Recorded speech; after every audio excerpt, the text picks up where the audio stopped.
Hi, good morning everyone. My name is David Gardner. I'm part of the Momenta Cross Compliance Advisory team, and this morning I'm in a studio in Bristol with Simon Draper.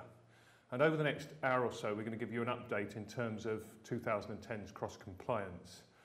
This is a first for us. It's the first sort of webcast that Momenta have done to advisors. I'm here in front of a camera, you're at home or at your office desk. And we hope we can make it interesting for you. I'll try and do a Nick Clegg and look into the camera. And so what we're going to do over the next hour or so is I'm going to give a brief presentation in terms of updates associated with general cross compliance. Simon will then run you through the soil protection review. And at any time while we're doing that, you can type questions into your computers, which will come through into the studio here. When Simon has concluded his presentation, I'm afraid I'm going to come back and I'll answer a few of the questions that have come through. And then likewise, when I've done that, Simon will come back and answer questions on the soil protection review. And then after today, the whole broadcast is going to be posted on the website, crosscompliance.org.uk, along with links through to the presentations that we're looking at, and also through to all the questions that come through, not just those that I happen to answer today. So to get underway with the first presentation, general update in terms of cross compliance for 2010. Lots of little bits which I'll run through, but two really significant areas that we've not covered in previous meetings, and those are changes to GAC 12 and changes in relation to water abstraction for irrigation becoming part of the cross compliance programme. So to run through the presentation that will be available on the website, we start with the soil protection review, which I'm not going to dwell on because Simon's going to come and talk about that in much more detail in a few minutes' time. So the first key area really that I'm going to go through is GAC 12, land that is not in agricultural production, and there's been really quite a significant rewriting of the rules here. I think they're much easier to follow. I think they're much more practicable from a farmer's point of view, and I hope they'll also be an awful lot easier to understand. The first point really is that land that is or will be in production on May the 17th will not be considered to be part of the GAC 12 rules for the whole of that particular calendar year. And land that is not or will not be in production on the 12th of May, then GAC 12 will apply either from the 1st of January or from the date on which the land comes out of production until it's returned to production. Land is in production. I think the definitions of when land is in production are quite important. Land is in production when a crop has been planted, when preparation for the following crop has commenced, and I'll come back to that in a moment because I think some of the sort of definitions associated with that are quite important, or when animals are grazing, or when grass is being grown for fodder or for future grazing. Now the preparation for the following crop has commenced. The definition of that is really quite wide. So the moment you start spraying off the ground for the following crop, the moment you start ploughing the field for the following crop, the land is considered to be back in production. And indeed, even if you were to apply manure to the land, say in August, with the intention of ploughing the land perhaps in October to plant a spring crop, the spreading of manure would be considered to be the first step in bringing the land back into production. So really any action associated with bringing the land back into production takes the land out of the GAC 12 type rules.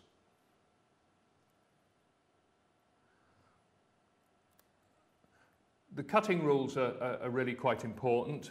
Many of the cutting rules we're used to, some of the cutting rules we're used to. So we are allowed to cut land. We're not allowed to cut land from the 1st of March to the 31st of July, but there are a number of exceptions to that.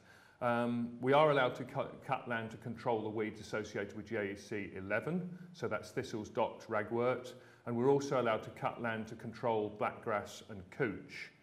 But a number of other exemptions have come in this year associated with cutting the land during that closed period. And we are allowed to cut land to establish some of the voluntary environmental measures associated with the campaign for the farmed environment. And those include the cutting of grass buffers alongside temporary or permanent watercourses, Grass areas to prevent erosion or runoff, we're allowed to cut those during the closed period. Pollen or nectar mixes for arable or grassland, we're allowed to cut those. And the pollen or nectar mix options for horticultural crops.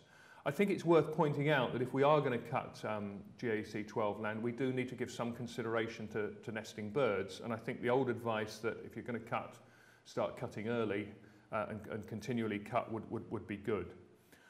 We're allowed to create bare patches to accommodate breeding stone curlews or lapwings. That's permitted.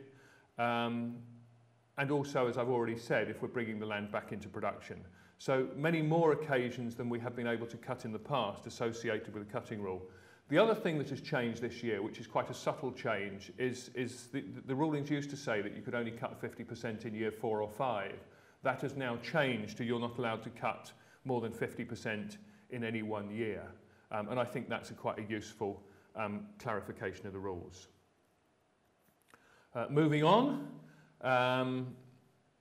There's no longer a requirement to have a green cover on GAC 12 land, but, and this is quite an important but, all land associated with GAC 12 must be recorded in the Soil Protection Review with appropriate actions. And that implies that really the farmer has to think through the sort of erosion risks associated with bare land and make sure that he has accommodated those risks and mitigated against them. I think rather usefully the following clause has been removed, that you must not allow non-farm vehicles on the land. That has been a restriction in the past, and it's been really quite a sort of confusion in terms of vehicles associated with activities like pheasant shooting and so on GAC 12 land. So I think many farmers will welcome that. And finally, the land can be used for the storage and non-agricultural activities in line with any other SPS land. So there's no restriction there that isn't common to the whole sort of SPS programme, but must record the resulting risks in your soil protection review. So those are fairly fundamental changes to GAC 12 rules that are covered in the updates that you should have been sent in the post from DEFRA. I want to move on now and just briefly talk about the protection of hedgerows and watercourses. There has been a clarification really here associated with the Cornish hedge banks that we find down in the extreme southwest of England, and this is associated with the traditional management of hedge banks where soil is thrown up onto the top of the hedge in terms of their ongoing maintenance, and that's been clarified in that is certainly allowed under the cross-compliance rules, and I'm sure many farmers in the southwest of England will sort of welcome that clarification that's come through. I now want to move on to GAC 18, which is new, and it relates to water abstraction. Quite interestingly, it only relates to abstraction associated with irrigation. So it doesn't apply to where a farmer may have an abstraction licence and he's drawing perhaps quite significant quantities of water to water livestock.